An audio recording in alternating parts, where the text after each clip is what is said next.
لأجاريهم قلدت ظاهر ما فيهم فبدوت شخصا آخر كي أتفاعل. محمد رسول الله సల్లల్లాహు తాలా అలైహి వఆలిహి వసల్లం సహాబాలతో ఇలా అడిగారు, ఏ సహాబా, అన్ని దానాల్లో కన్నా ఉన్నతమైన దానం ఏమిటో మీకు తెలుసా? ఒక సహాబీ లేచి, యా రసూలుల్లాహ్ సల్లల్లాహు అలైహి వఆలిహి వసల్లం, పేదవాడికి ఇవ్వడం అన్నారు. ప్రవక్త గారు కాదు అన్నారు. మరి ఇంకొక వ్యక్తి లేచి, యా రసూలుల్లాహ్ బాటసారులకు ఇవ్వడం అన్నారు.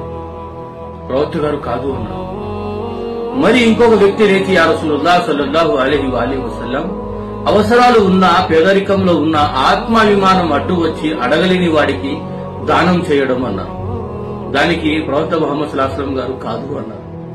మరి ఇంకొక వ్యక్తి లేచి, యా రసూలుల్లాహ్ సల్లల్లాహు అలైహి వసల్లం, అల్లాహ్ మార్గంలో, అల్లాహ్ ధర్మం గురించి యుద్ధం చేసే వీరులకు ఇవ్వడం అన్నారు.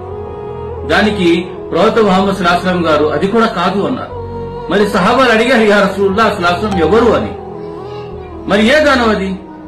మరి ప్రవక్త ముహమ్మద్ రసూలుల్లాహ్ సల్లల్లాహు అలైహి వఆలిహి వసల్లం తెలిపారు, మీ బంధువులలో పేదరికంలో ఉన్న వ్యక్తి, మీరంటే నచ్చని వ్యక్తి, మీరంటే కిట్టని వ్యక్తి, అటువంటి వ్యక్తికి ఏదో విధంగా అతని దాకా ధనాన్ని చేరవేయడమే అన్ని దానాల్లో కన్నా ఉన్నతమైన దానమని ప్రవక్త ముహమ్మద్ రసూలుల్లాహ్ సల్లల్లాహు అలైహి వఆలిహి వసల్లం తెలియజేశారు.